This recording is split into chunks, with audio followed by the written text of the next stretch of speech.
ہمارے ذہنوں میں جو معیارات بیٹھے ہوئے ہیں وہ کیا ہے؟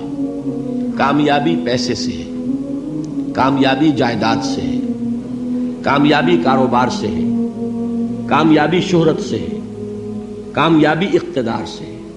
یہ معیارات ہیں. جو جتنا دولت مند اتنا کامیاب، جو جتنا مشہور اتنا کامیاب، جو جتنا پاپولر اتنا کامیاب، جو حکومت پر پہنچ گیا کامیاب، جس نے بڑا کاروبار جما لیا کامیاب، جس نے بہت جائیداد بنا لی کامیاب. یہی ہے اصل میں ساری بس کی گانٹھ. جو تصور کامیابی کا ہوگا اسی کے مطابق آپ کی بھاگ دوڑ ہوگی، اسی کے لیے جد و جہد ہوگی، اسی کے لیے توانائیاں صرف ہوں گی، اسی کے لیے دن رات کی مشقت ہوگی. یہ ہے اصل شے جس کی یہاں نفی ہو رہی ہے. کامیابی دولت سے نہیں، کامیابی شہرت سے نہیں، کامیابی اقتدار اور طاقت اور حکومت سے نہیں، بلکہ کامیابی ہے ایمان سے، عمل صالح سے، تواصی بالحق سے، تواصی بالصبر سے. آپ غور کیجئے اس نقطہ نظر کا، اس ایٹیچیوڈ کا، یہ جو مینٹل ایٹیچیوڈ ہے اس کا بدل جانا ہی انسانی شخصیت کے اندر انقلاب برپا کرے گا. اب آپ کا نتیجہ کیا نکلا؟ اگر تو دولت سے کامیابی ہوتی تو قارون بہت کامیاب تھا، اگر حکومت سے کامیابی ہوتی تو فرعون اور نمرود بہت کامیاب تھے.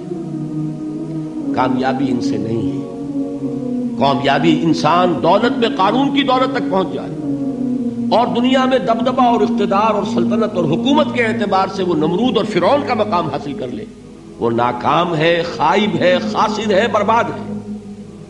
اور ابو ذر غفاری کامیاب ہے، چاہے ان کے پاس کچھ نہیں تھا، جھونپڑی تک نہیں تھی، کوئی گھر نہیں تھا. حضور نے فرمایا ہے اللہ کے کچھ بندے ایسے ہوتے ہیں جو کسی محفل میں جانا چاہیں تو انہیں اجازت نہ ملے، جو کہیں اگر رشتہ کرنا چاہے کوئی ان سے رشتہ کرنے کو تیار نہ ہو، کہیں کوئی سفارش کرنا چاہے تو ان کی کوئی بات ہی نہ سنے.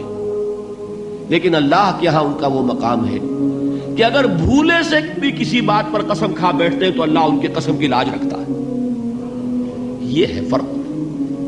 یہ جان لیجیے اچھی طرح. اس بات کا مان لینا آسان، اس پر سبحان اللہ کہنا آسان، لیکن اس کے مطابق آپ کے اپنے ذہن کا بدل جانا بہت مشکل. اس لیے کہ ہم متاثر ہوتے ہیں اپنے ماحول سے. وہ بڑا محل ہے، دیکھ کر ایک دفعہ جھجری آتی ہے، وہ بڑی سی 20 فٹ لمبی کار سناٹے کے ساتھ آپ کے پاس سے گزر گئی. ایک دفعہ اعصاب کے اندر ارتعاش ہوتا ہے، محسوس ہوتا ہے بڑے یہ نصیبے والے لوگ ہیں، بڑے خوش نصیب، بڑے کامیاب. حالانکہ کچھ معلوم نہیں کہ یہی سب سے بڑی بد نصیبی ہو سکتا ہے کہ یہی سب سے بڑی ناکامی ہو. اگر ذہنوں میں یہ بات بیٹھ جائے کامیابی کس شے سے. یہی وجہ دیکھیے قرآن مجید میں بارہا آپ دیکھیں اولئک ھم المفلحون، یہ ہے لوگ کامیاب ہونے والے.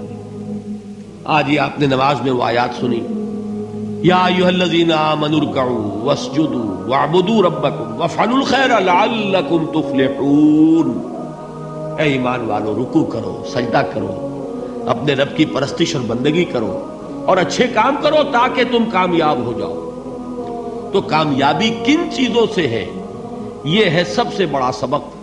یہ ہمارے دل میں اگر بات بیٹھ جائے، ٹھک جائے، تو زندگی بدل جائے گی.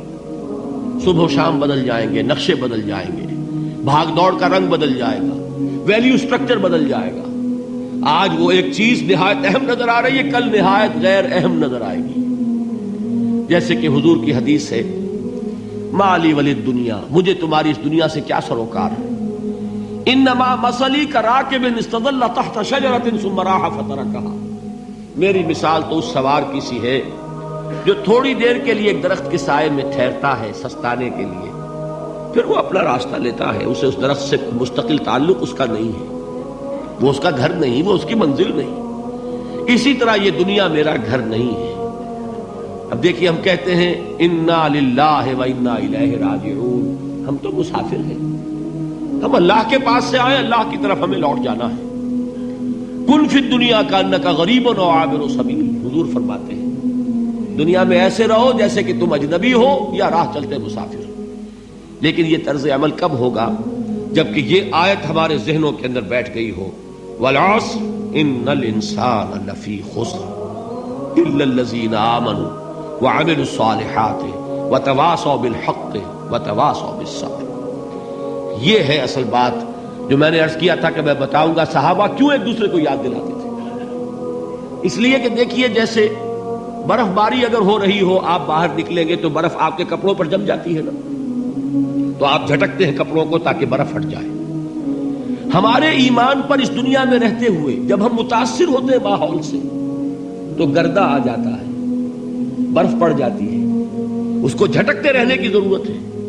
اور وہ جھٹکنے کی بہترین اور مؤثر ترین شکل یہی ہے کہ یاد رکھو کامیابی ان چیزوں سے نہیں ہے. چمک دمک جو ہے دنیا کی، یہ ساری چمک دمک جو تمہیں رجھا رہی ہے، جو تمہیں اپنے اندر گم کیے ہوئے، یہ لفظ گم پر اقبال کا وہ شعر یاد آ گیا کہ کافر کی یہ پہچان کے آفاق میں گم ہے، اور مومن کی یہ پہچان کے گم اس میں ہے آفاق. تم گم نہ ہو کر رہ جاؤ، اس میں مبہوت نہ ہو کر رہ جاؤ، مرعوب نہ ہو کر رہ جاؤ. دنیا ہی کی محبت تمہارے اوپر ڈیرے نہ ڈال دے، تمہارے دلوں کے اوپر مسلط نہ ہو جائے. لہذا تازہ کرتے رہا کرو والعصر ان الانسان لفی خسر الا الذین آمنوا وعملوا الصالحات وتواصوا بالحق وتواصوا بالصبر. پھر یاد کر لو، پھر تازہ کر لو اپنے اس یقین کو کہ کامیابی دولت سے نہیں، کامیابی ثروت سے نہیں، کامیابی اقتدار سے نہیں، کامیابی شہرت سے نہیں، کامیابی جائیداد سے نہیں، کامیابی ہے ایمان سے، کامیابی ہے عمل صالح سے، کامیابی ہے تواصی بالحق سے، کامیابی ہے تواصی بالصبر سے. یہ چار چیزیں ہیں کہ جو کامیابی